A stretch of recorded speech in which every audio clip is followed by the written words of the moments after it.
Shalom, salam sejahtera dalam kasih Tuhan Yesus Kristus. Saat ini kita akan masuk dalam materi yang kelima, yaitu kita akan mempelajari tentang teori belajar behavioristik dan penerapannya dalam pendidikan agama Kristen.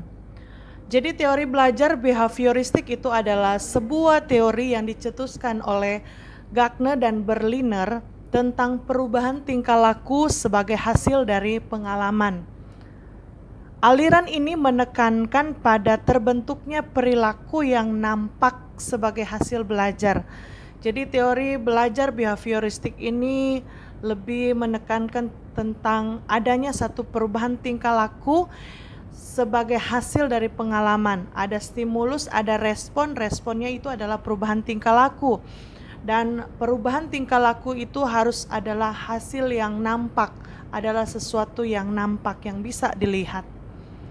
Ada beberapa tokoh-tokoh aliran behavioristik, diantaranya adalah Thorndike, Watson, Clark Hull, dan Edwin Guthrie dan Skinner. Dan para tokoh-tokoh aliran behavioristik ini punya pandangan-pandangan yang berbeda, sekalipun mereka tetap sama ya, dari ada stimulus, ada respon. Tapi ada sedikit perbedaan, stimulusnya dalam bentuk apa, responnya dalam bentuk apa ya, seperti itu. Yang pertama yang akan kita lihat adalah teori belajar behavioristik menurut Thorndike. Menurut Thorndike, belajar adalah proses interaksi antara stimulus dan respon. Stimulus adalah apa yang merangsang terjadinya kegiatan belajar ya, seperti pikiran, perasaan, atau hal-hal lain yang dapat ditangkap melalui alat indera kita. Jadi apa saja yang bisa ditangkap melalui alat indera, pikiran kita, perasaan kita, itu merupakan satu stimulus, rangsangan untuk supaya kita bisa belajar. Sedangkan respon adalah reaksi yang dimunculkan peserta didik ketika belajar, yang dapat pula berupa pikiran, perasaan, atau gerakan dan tindakan. Kalau behavioristik asli itu, murni itu, respon itu adalah hanya sesuatu yang bisa dilihat, yang bisa nampak ya. Tetapi kalau Thorndike ini, bagi dia ketika dia berubah pikirannya, perasaannya, itu juga termasuk dalam respon ya, dalam perubahan tingkah laku. Yang selanjutnya adalah teori belajar behavioristik menurut Watson. Watson adalah seorang behavioris murni. Kenapa? Karena menurut Watson, belajar adalah proses interaksi antara stimulus dan respon, namun stimulus dan respon yang dimaksud harus dapat diamati, observable, atau dapat diukur. Jadi, walaupun Watson mengakui adanya perubahan-perubahan mental dalam diri seseorang dalam proses belajar, ya misalnya emosinya berubah, dalam segi pikirannya dia mengalami perubahan, tetapi Watson tidak mengukur itu, tidak mengatakan itu sebagai suatu respon perubahan tingkah laku. Dia menganggap hal tersebut tidak perlu diperhitungkan ya, karena itu tidak dapat diamati. Itulah sebabnya tadi saya katakan dia memang behavioris murni ya. Yang selanjutnya, teori belajar behavioristik menurut Clark Hull. Nah, teori menurut Clark Hull ini sangat dipengaruhi oleh teori evolusi, yaitu Charles Darwin ya. Bagi Hull, seperti halnya dengan teori evolusi, semua fungsi tingkah laku bermanfaat, terutama untuk menjaga agar organisme dapat bertahan hidup. Jadi dengan kata lain, bagi dia pemuas kebutuhan biologis itu merupakan stimulus respon dalam belajar. Ya, karena teori behavioristik menurut Clark Hull ini dipengaruhi oleh teori evolusi, dan bagi dia pemuas kebutuhan biologis juga merupakan stimulus respon dalam belajar, kita tidak bisa menerima sepenuhnya ya. Karena ketika kita belajar teori belajar, ada hal-hal yang kita harus memilah. Ada hal yang bisa diterapkan, ada yang tidak bisa. Ada ya. Kenapa bisa? Karena itu tidak bertentangan dengan prinsip-prinsip kebenaran firman Tuhan ya. Jadi kita harus perhatikan hal ini ketika kita belajar teori belajar.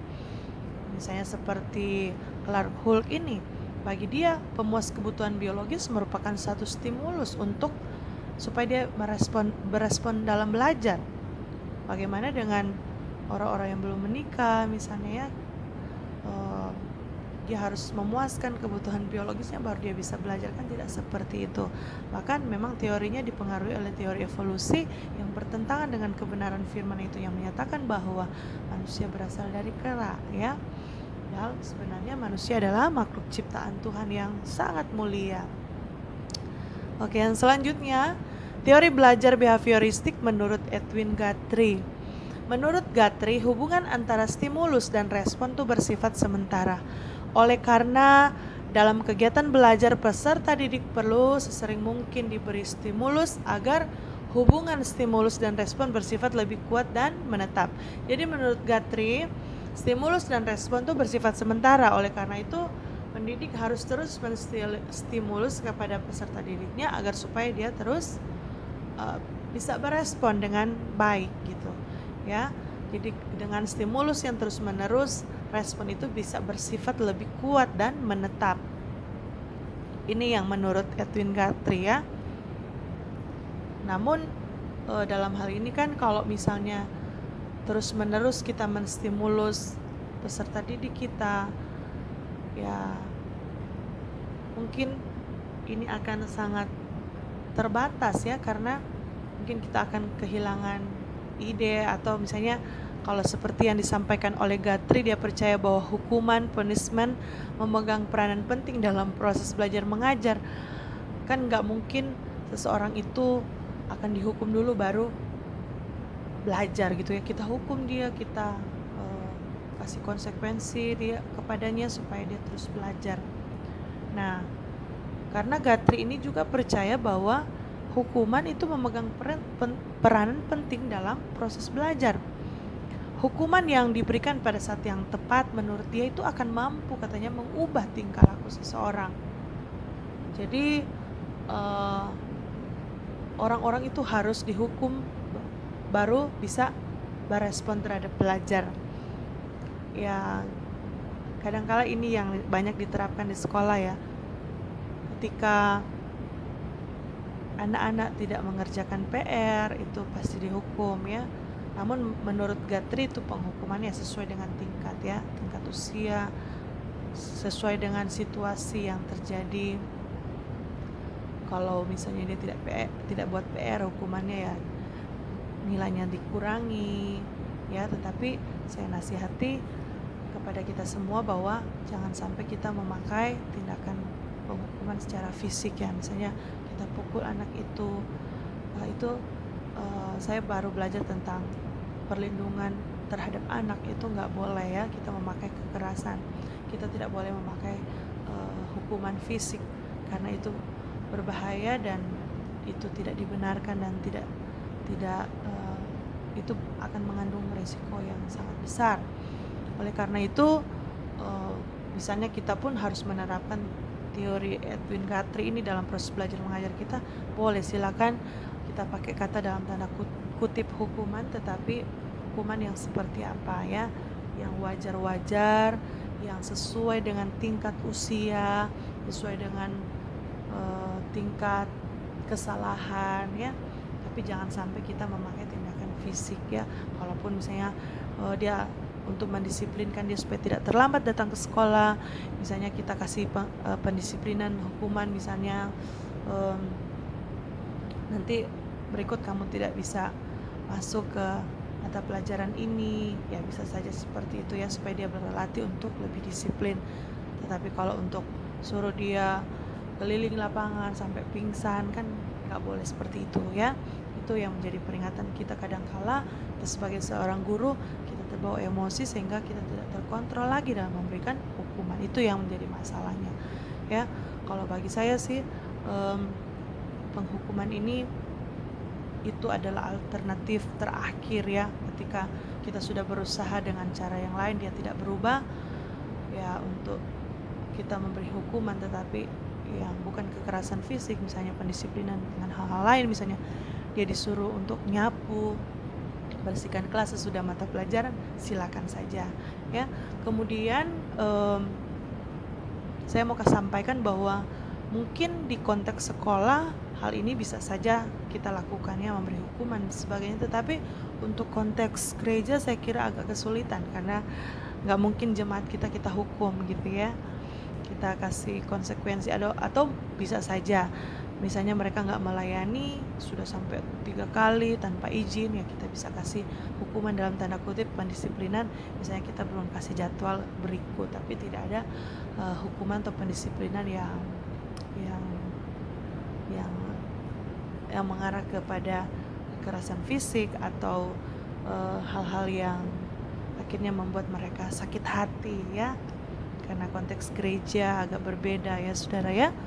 Kalau di sekolah minggu kita berhadapan dengan anak, mungkin ketika dia tidak disiplin dalam dengar firman Tuhan, kita bisa berikan penghukuman misalnya ya, pendisiplinan ya. Saya lebih suka memakai kata pendisiplinan ya daripada penghukuman, karena penghukuman itu lebih arah ke hal yang ya kekerasan ya, hal yang hukum secara fisik gitu ya.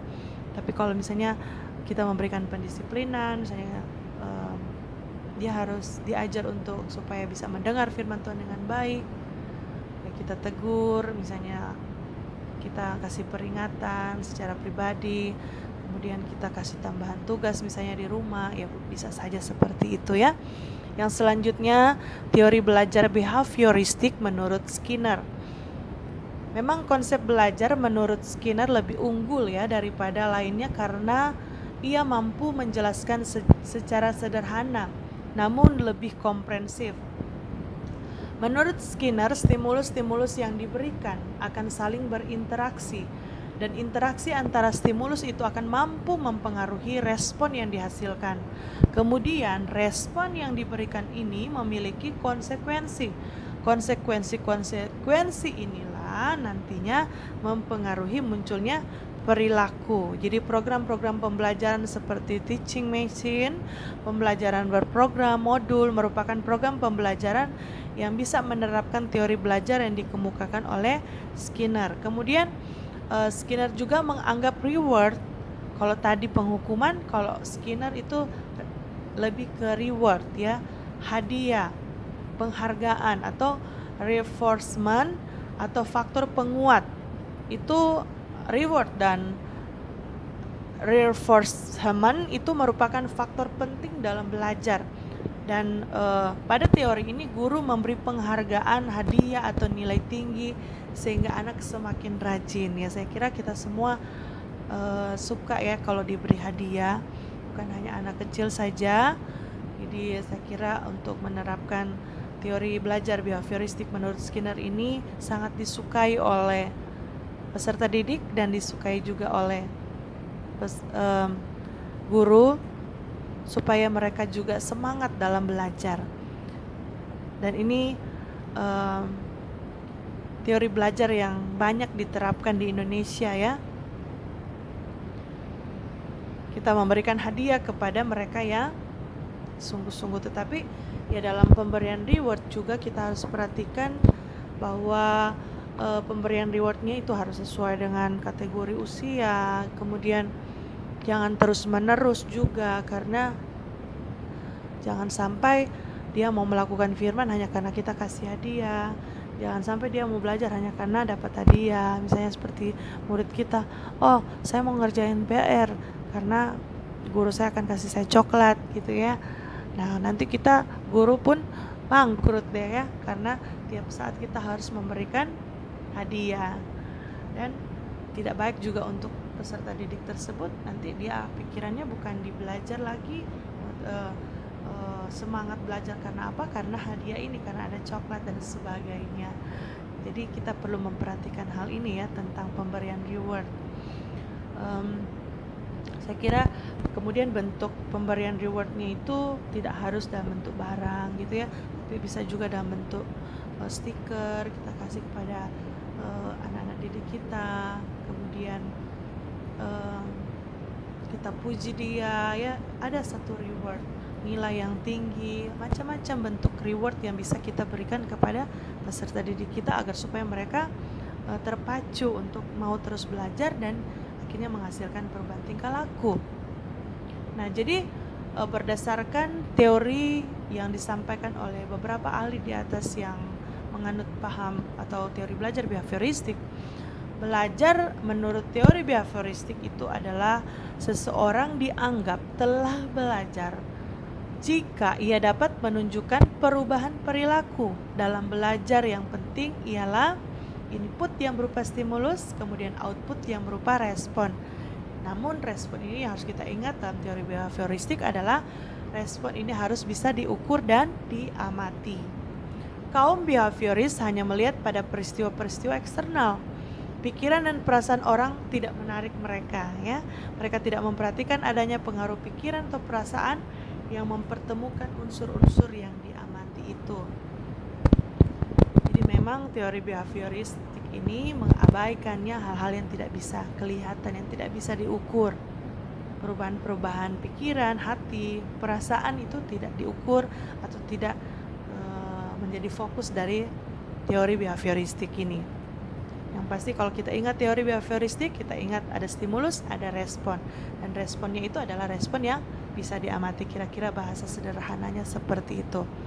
Dan stimulus itu bisa berupa pujian, menurut Skinner bisa berupa penghukuman menurut Guthrie gitu ya. Nah, kemudian ada juga menurut Thorndike, menurut Holt ya. Yang selanjutnya kita akan lihat 3 hukum belajar menurut teori behavioristik. Yang pertama, hukum akibat. Dalam hukum akibat ada hubungan dengan stimulus dan respon. Contoh, misalnya bila seseorang anak mengerjakan PR, ia akan mendapat pujian dari gurunya.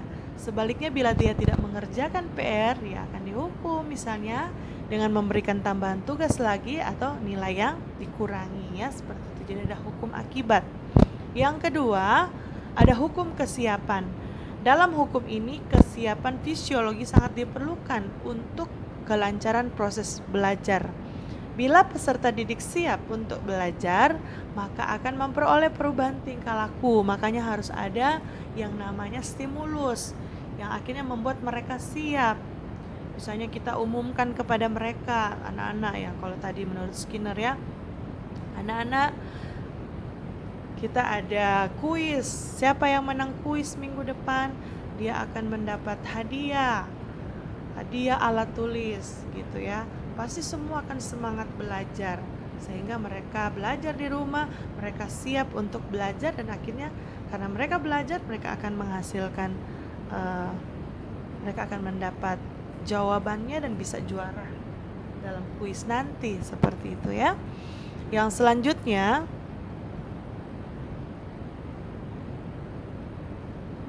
yang ketiga adalah hukum latihan. Adanya latihan yang diulang-ulang, karena dengan latihan akan mengingatkan kembali kepada peserta didik apa yang telah diajarkan. Jadi dalam teori behavioristik ini, hukumnya yang ketiga adalah adanya latihan. Prinsip dari latihan kan berarti adanya ulangan. Prinsip dan proses belajar adalah ulangan. Bahkan dengan adanya pengulangan dalam belajar, maka materi yang disampaikan itu akan semakin dikuasai oleh peserta didik. Dan teori belajar behavioristik ini mengambil contoh dari atau uji coba yang mereka laksanakan itu di anjing ya. Anjing dia mau dikasih makan, kemudian dikasih lonceng gitu ya, kasih lonceng, dan waktu dilonceng dia datang dan dia lihat ada makanan. Begitu seterusnya diulang sampai seminggu misalnya atau sebulan. Dan waktu sudah dilakukan berulang-ulang, ada latihan dari kepada anjing tersebut. Waktu dengar lonceng, anjing tahu ini waktunya makan, pasti ada makanan. Sekalipun makanannya tidak ditaruh di situ, dia akan datang. Bagi anjing ini, karena kebiasaannya setiap lonceng kasih makan, setiap lonceng dikasih makan. Jadi kebiasaan dia seperti itu, sehingga waktu dilonceng lagi namun tidak ada makanan, dia pikir dia tetap datang, anjing tetap datang karena kebiasaan. Jadi hukum belajar teori behavioristik itu seperti itu, ada hukum latihan. Jadi ketika diulang-ulang itu akan menjadi satu kebiasaan, jadi sebuah perubahan tingkah laku. Nah, ini kita bisa juga terapkan dalam kehidupan kita sebagai pengajar pendidikan agama Kristen atau sebagai hamba Tuhan, anak Tuhan. Ketika kita melakukan firman Tuhan terus-menerus berulang-ulang, itu akan menjadi kebiasaan kita. Kita melakukan berulang-ulang berdoa, melakukan berulang-ulang untuk menyanyi, memuji Tuhan, penginjilan, memberitakan Injil, memberitakan firman Tuhan, itu akan menjadi sebuah kebiasaan yang akan terus kita lakukan ya. Dan ketika kita tidak melakukannya, akan ada terasa yang kurang dari hidup kita ya. Oke. Sekarang kita akan melihat bagian B, yaitu aplikasi teori belajar behavioristik dalam pembelajaran ya secara umum.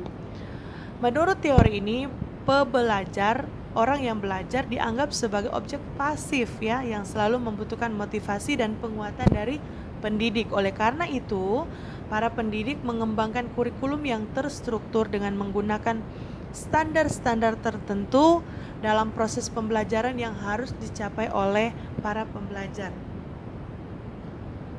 Jadi karena teori behavioristik ini menyampaikan informasi dan ada peran penting dalam hal ini oleh pendidik, dan menganggap sebagai peserta didik itu sebagai orang yang hanya menerima materi yang akan kita sampaikan atau sesuatu yang kita ajarkan.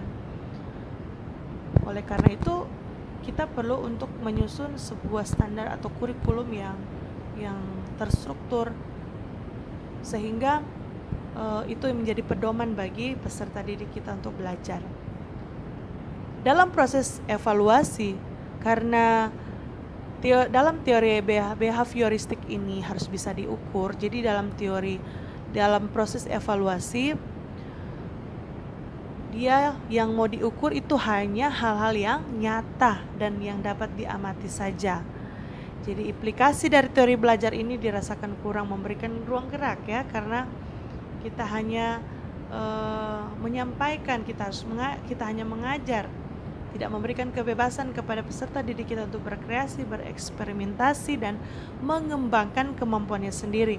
Karena sistem pembelajaran tersebut bersifat otomatis, mekanis dalam menghubungkan stimulus dan respon, sehingga terkesan seperti kinerja mesin robot ya. Akibatnya pembelajar kurang mampu untuk berkembang sesuai dengan potensi yang ada dalam diri mereka sendiri. Yang selanjutnya, metode yang dipakai menggunakan pengulangan ya dan latihan. Ya, sebenarnya gunanya untuk menjadikan itu menjadi kebiasaan untuk mencapai suatu perubahan dalam tingkah laku. Nah, contoh-contoh dari metode behavioristik itu yaitu seperti bahasa asing, mengetik, menari, menggunakan komputer, berenang, olahraga. Semua metode ini kan memerlukan pengulangan dan sangat cocok diterapkan pada anak-anak. Ya, tidak menutup kemungkinan juga bagi orang dewasa, itu yang harus diulang-ulang. Nah, jadi ada materi-materi tertentu yang memang cocok untuk memakai teori behavioristik ini. Ya, seperti yang tadi saya katakan, kursus bahasa Inggris, ada bahasa Inggris yang sudah baku yang akan diajarkan oleh pendidik dan kita terima dan langsung praktek sama seperti itu. Kemudian mengetik, menari, les komputer, berenang, olahraga, pemain musik, seperti itu ya. Jadi itu materinya tidak berubah, memang apa yang dipelajari udah seperti itu, dan peserta didik tinggal menerima apa yang diajarkan. Jadi bisa diterapkan dalam proses mata pelajaran atau materi-materi yang seperti yang tadi saya sebutkan. Bahasa asing, mengetik, menari, les komputer, berenang, olahraga. Kemudian kalau di gereja ketika kita mengajar kita menyampaikan tentang doktrin-doktrin atau materi-materi tentang teologi sistematika dan sebagainya, itu bisa disampaikan dengan menggunakan teori belajar behavioristik ini ya. Kemudian yang selanjutnya akan kita lihat adalah tujuan pembelajaran menurut teori behavioris ditekankan pada penambahan pengetahuan, sedangkan belajar sebagai aktivitas mimetik yang menuntut pembelajar untuk mengungkapkan kembali pengetahuan yang sudah dipelajari dalam bentuk laporan, kuis, atau tes. Karena penekanan dari teori behavioristik ini harus nampak hasilnya, Jadi agar supaya itu bisa nampak dan bisa diukur, bagaimana cara mengukur pengetahuan yang berubah dari hidupnya, itu kita bisa melakukan kuis, tes, atau dalam bentuk tanya jawab sehingga dia bisa menyampaikan dan akhirnya kita bisa tahu bahwa dia sudah bisa dan sudah ada perubahan tingkah laku, ada perubahan. Yang paling nampak adalah misalnya kita belajar musik. Awalnya kita tidak tahu untuk bermain keyboard misalnya. Pada saat kita sudah belajar dari guru kita, kita bisa kembali, bisa dites dan bisa memainkan dengan baik. Berarti ada satu perubahan tingkah laku di sana ya. Nah, jadi memang sangat cocok ketika menerapkan teori behavioristik ini dalam pelajaran-pelajaran yang berkaitan dengan praktek yang bisa dilihat langsung seperti itu ya. Evaluasi belajar dipandang sebagai bagian yang terpisah dari kegiatan pembelajaran dan biasanya dilakukan setelah selesai kegiatan pembelajaran. Teori ini menekankan evaluasi pada kemampuan pembelajaran secara individu. Selanjutnya kita akan lihat apa aplikasi penerapan dalam pendidikan agama Kristen dan pelayanan pembinaan warga gereja untuk teori behavioristik ini. Tadi saya katakan bahwa ada hal-hal yang bisa kita ambil untuk diterapkan, ada yang tidak bisa. Yang pertama yang bisa menjadi pedoman buat kita adalah ya, dalam hal ini yang perlu kita kritisi ya. Yang pertama ini yang perlu kita kritisi dari teori behavioristik ini adalah yang pertama, dalam teori belajar behaviorisme yang menjadi pusat perhatian adalah perubahan tingkah laku yang hanya dapat diamati dan diukur dari peserta didik kita, ya kan? Namun yang harus kita kritisi dalam pengajaran pendidikan agama Kristen dalam penerapannya ialah bahwa kita harus tahu bahwa perubahan yang Tuhan Yesus kehendaki dari hidup anak-anaknya, yaitu perubahan dalam semua aspek ya, baik yang tidak terlihat maupun yang terlihat. Aspek yang tidak terlihat misalnya hati nurani, roh kita, pikiran kita harus mengalami juga perubahan, dipulihkan, dibaharui oleh Tuhan. Yang selanjutnya adalah perubahan yang terlihat seperti perbuatan kita juga berubah dari yang tidak, misalnya hidupnya nggak benar, misalnya dia dulunya berselingkuh sekarang tidak lagi ya, itu ada perubahan yang terlihat dari tingkah lakunya. Dan dalam pendidikan agama Kristen kita tidak bisa mengabaikan ya faktor-faktor perasaan, pikiran, itu tidak bisa diabaikan karena Tuhan juga menghendaki perubahan secara menyeluruh, secara seutuhnya dari setiap peserta didik kita, dari kita masing-masing ya. Kita harus membimbing murid kita untuk mengalami pembaharuan seutuhnya, yaitu dalam pendidikan agama Kristen itu bedanya dengan teori behavioristik. Jadi dalam semua aspek kehidupan harus berubah dan harus hidup berkenan kepada Tuhan. Seperti yang disampaikan di dalam 1 Samuel 16 ayat 7, tetapi berfirmanlah Tuhan kepada Samuel, janganlah pandang parasnya atau perawakannya yang tinggi, sebab aku telah menolaknya. Bukan yang dilihat manusia yang dilihat Allah. Manusia melihat apa yang di depan mata, tetapi Tuhan melihat hati. Jadi Tuhan lihat hati juga ya, bukan hanya sesuatu yang terlihat secara kasat mata oleh manusia yang dilihat Tuhan. Tuhan bisa melihat sampai kedalaman hati kita. Apakah kita melayani Tuhan dengan hati yang tulus? Apakah kita melayani Tuhan dengan hati yang murni? Ataukah kita penuh dengan sungut-sungut dalam hati kita? Ya. Yang selanjutnya Roma 12 ayat 2. Janganlah kamu menjadi serupa dengan dunia ini, tapi berubahlah oleh pembaharuan budimu, sehingga kamu dapat membedakan manakah kehendak Allah, apa yang baik, yang berkenan kepada Allah dan yang sempurna. Jadi Tuhan juga menghendaki kita untuk berubah, mengalami perubahan, pembaruan dalam budi kita, dalam pikiran kita. Cara berpikir kita, konsep berpikir kita harus mengalami perubahan untuk selaras dengan firman Tuhan. Kita kita memiliki pikiran yang baik, pikiran yang positif, ya, tidak lagi berpikir yang negatif. Adanya perubahan, ya.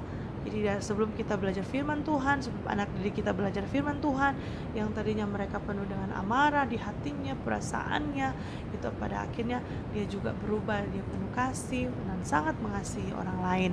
Berarti itu adanya satu perubahan dari dalam yang tidak kelihatan, ya. Tetapi Tuhan juga dalam firman-Nya menginginkan dan wajib kita berubah dalam tingkah laku kita, dalam perbuatan kita juga harus terlihat adanya sebuah perubahan, ya.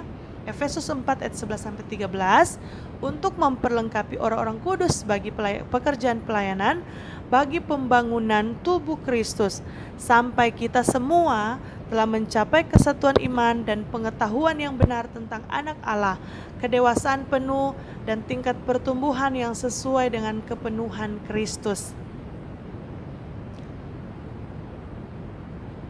Jadi dalam hal ini yang disampaikan oleh Efesus 4 ini yang menjadi tujuan pendidikan, ya. Tujuan pendidikan Kristen, khususnya pendidikan agama Kristen, kita harus tahu dari Efesus 4 ini, agar supaya peserta didik kita mencapai kesatuan iman, pengetahuannya tentang Allah itu dari yang salah menjadi benar, dari yang minim menjadi sangat memahami tentang Allah, siapa Allah dalam kehidupannya. Kemudian harus mencapai kedewasaan penuh, ada satu tingkat pertumbuhan, ada satu perubahan yang nyata. Yang selanjutnya dari 1 Timotius 4 ayat 12, jangan seorang pun menganggap rendah karena engkau muda. Jadilah teladan bagi orang percaya dalam perkataanmu, dalam tingkah lakumu, dalam kasihmu, dan dalam kesetiaanmu, dan dalam kesucianmu. Jadi ada satu perubahan tingkah laku di sini. Karena orang melihat tindakan kita, orang akan melihat kesetiaan, kesucian kita. Dan Tuhan membutuhkan dan Tuhan menilai apa yang terjadi, apa yang berubah dari kehidupan kita. Ya, ketika kita belajar firman Tuhan, seharusnya, ya, tingkah laku kita berubah menjadi orang yang berkenan kepada Tuhan, ya, yang sesuai dengan firman Tuhan tindakan kita. Kita harus mengisi pikiran kita dengan firman Allah supaya yang kita pikirkan adalah firman Allah. Firman Allah itu menguasai pikiran, menguasai hati kita, dan itu akan keluar nampak dalam tindakan kita. Karena Zig Ziglar berkata, seorang motivator dunia, dia berkata, apa yang engkau pikirkan itu yang akan engkau kerjakan. Ya, ketika yang kita pikirkan setiap hari, yang kita renungkan setiap hari adalah firman Tuhan, adalah hal-hal positif di dalam Tuhan, menyatakan, menunjukkan bahwa perkataan tindakan kita itu juga sesuai dengan firman Tuhan. Ya, jadi kalau kita ingin tingkah laku kita berubah, ya, kita harus menguasai pikiran kita, hati kita dengan firman Tuhan. Firman Tuhan menguasai kehidupan kita seluruhnya, sehingga itu akan keluar lewat perkataan kita, itu akan nampak lewat tindakan kita.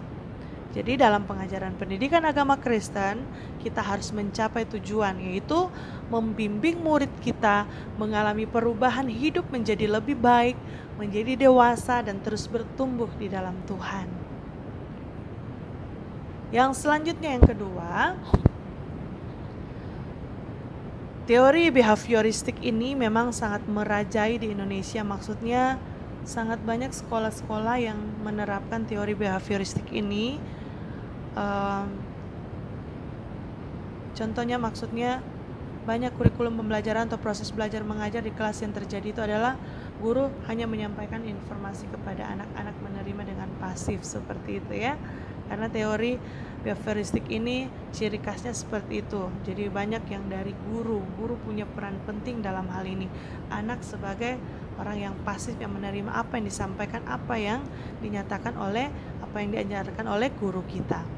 Menurut teori ini, pembelajar dianggap sebagai objek pasif, ya kan, yang selalu membutuhkan motivasi dan penguatan dari pendidik. Oleh karena itu, para pendidik mengembangkan kurikulum yang terstruktur dengan menggunakan standar-standar tertentu dalam proses pembelajaran yang harus dicapai oleh para pembelajar.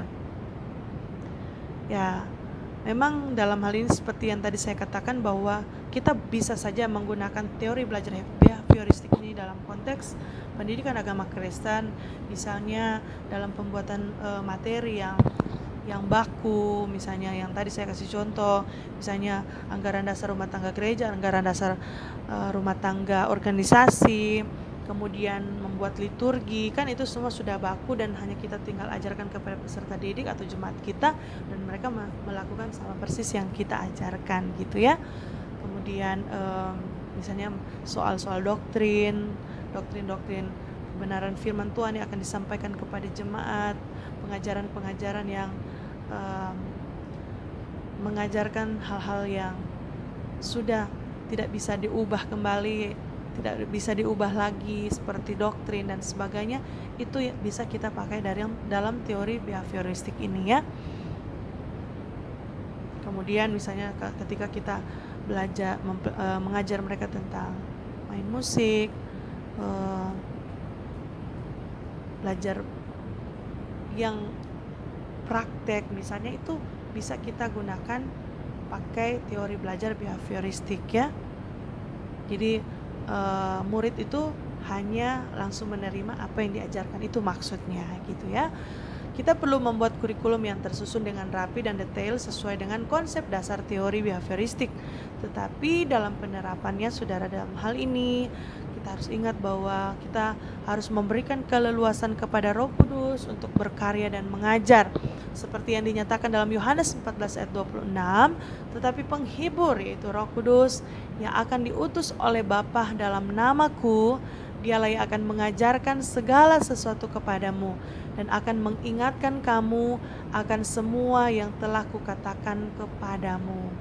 Ya. Jadi kita harus memberikan keleluasan kepada Roh Kudus untuk mengajar. Ya, dalam hal ini semua peserta didik pendidikan agama Kristen harus mengandalkan Roh Kudus dalam setiap proses belajar mengajar. Firman Tuhan berkata dalam kitab Yohanes bahwa kita tidak bisa melakukan apa-apa di luar Tuhan.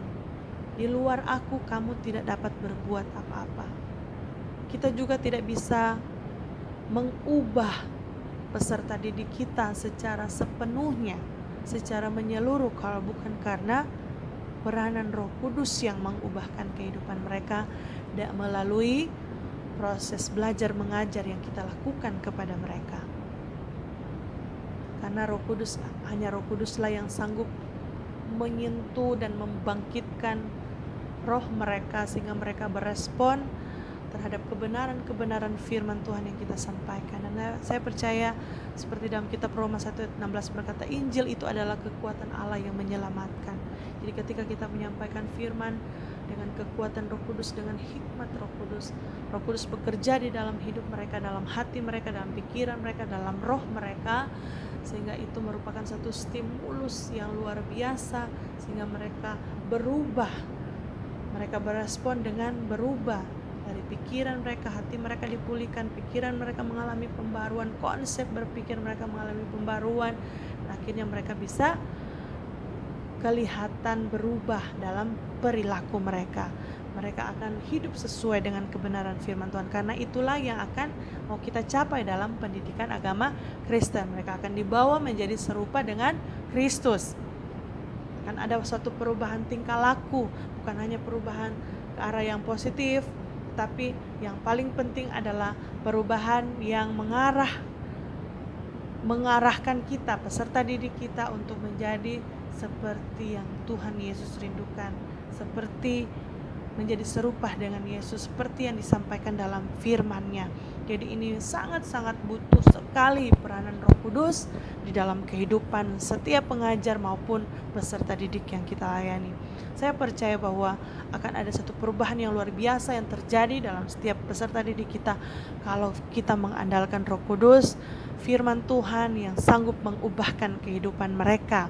Yang selanjutnya adalah pengulangan, ya. Teori behavioristik mengatakan bahwa harus ada pengulangan, harus ada latihan. Seperti yang tadi saya contohkan, yang mereka praktekkan uji coba itu kepada anjing dikasih makan, lalu bunyi lonceng, dia tahu itu makan. dan berapa kali dilakukan itu secara berulang-ulang sebagai latihan, dia akan bisa tahu bahwa ketika bunyi lonceng, oh itu waktunya makan gitu ya. Nah, kita bisa pakai teori behavioristik ini dalam hal pengulangan itu dalam kita menolong murid kita untuk menghafal, kemudian dengan kita mengulang itu dapat membuka pemikiran mengenai bahan yang diajarkan kepada mereka. Dan waktu materi itu disampaikan berulang-ulang atau sikap yang kita teladankan terus berulang-ulang itu setiap saat mereka lihat dari kehidupan kita, otak kita yaitu mielin akan semakin tebal ya, menambah ingatan kita sehingga tidak akan lupa. Jadi dengan pengulangan itu sangat penting ya.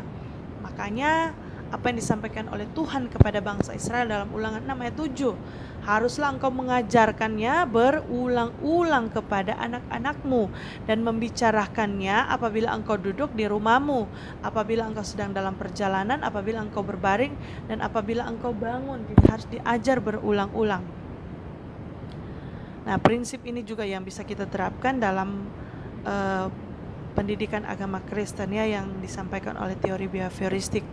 Stimulusnya itu adalah kita lakukan dengan berulang-ulang, dan itu akan menjadi sebuah kebiasaan, dan kebiasaan yang baik yang akan kita terus contohkan kepada mereka.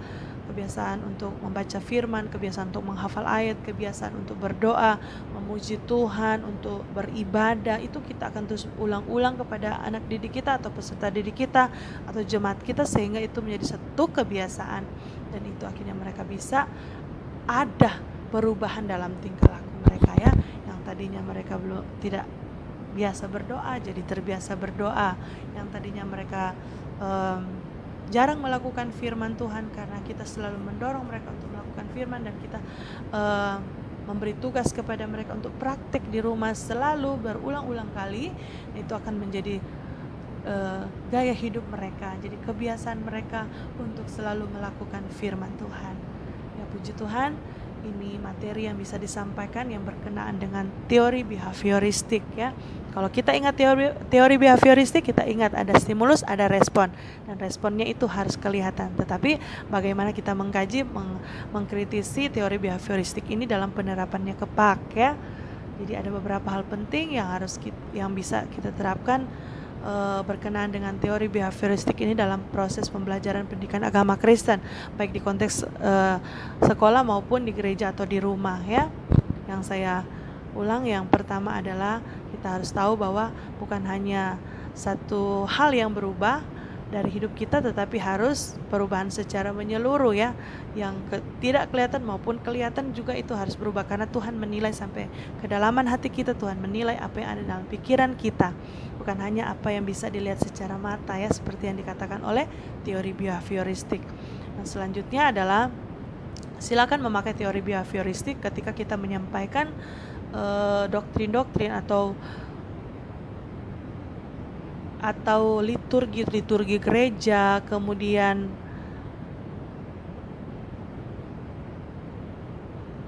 misalnya kita mau mengajar mereka tentang bermain musik, kemudian bahasa, silakan kita memakai teori behavioristik ini agar supaya materi yang disampaikan kan itu harus baku, harus terstruktur dan tidak berubah. Jadi kita tinggal menyampaikan kepada peserta didik menerimanya dan hanya melakukannya. Jadi di satu sisi memang ketika menerapkan seperti ini peserta didik menjadi tidak kreatif ya, semua hanya menunggu dari pengajar. Tetapi ada hal-hal ya, ada materi-materi tertentu yang memang pendidik, maksud saya peserta didik hanya mendengar atau melakukan apa yang telah disampaikan atau yang sudah diajarkan oleh guru atau pengajar. Dan kita tidak boleh lupa bahwa agar supaya peserta didik kita, murid-murid kita, anak-anak kita, bahkan jemaat kita mengalami perubahan hidup, agar supaya mereka mengalami perubahan secara menyeluruh, kita butuh peranan Roh Kudus yang terus menyertai kita sebagai seorang pengajar, yang memberikan kita hikmat, yang memberikan kita kuasa, yang sanggup menjamah kehidupan mereka, sehingga mereka mengalami perubahan hidup secara menyeluruh. Dengan kekuatan sendiri kita sebagai manusia kita tidak mampu, karena kita harus menyentuh aspek roh mereka yang hanya bisa dikerjakan oleh Roh Kudus dan firman Allah yang sanggup mengubahkan roh mereka, menghidupkan roh mereka, sehingga mereka bisa berespon sesuai dengan firman Tuhan. Dan ketika mereka berespon sesuai firman Tuhan, melakukan firman Tuhan, itulah yang menghasilkan perubahan dalam kehidupan mereka dan akhirnya membawa kepada satu tujuan yang Tuhan inginkan, yaitu yang terdapat dalam Efesus 4 ya, bahwa untuk mencapai kedewasaan penuh, tingkat pertumbuhan yang sesuai dengan kepenuhan Kristus, menjadi serupa dengan Kristus. Puji Tuhan, Tuhan Yesus memberkati. Ini materi yang bisa disampaikan dalam materi yang ketujuh tentang teori belajar behavioristik dan penerapannya dalam pendidikan agama Kristen. Tuhan Yesus memberkati. Haleluya.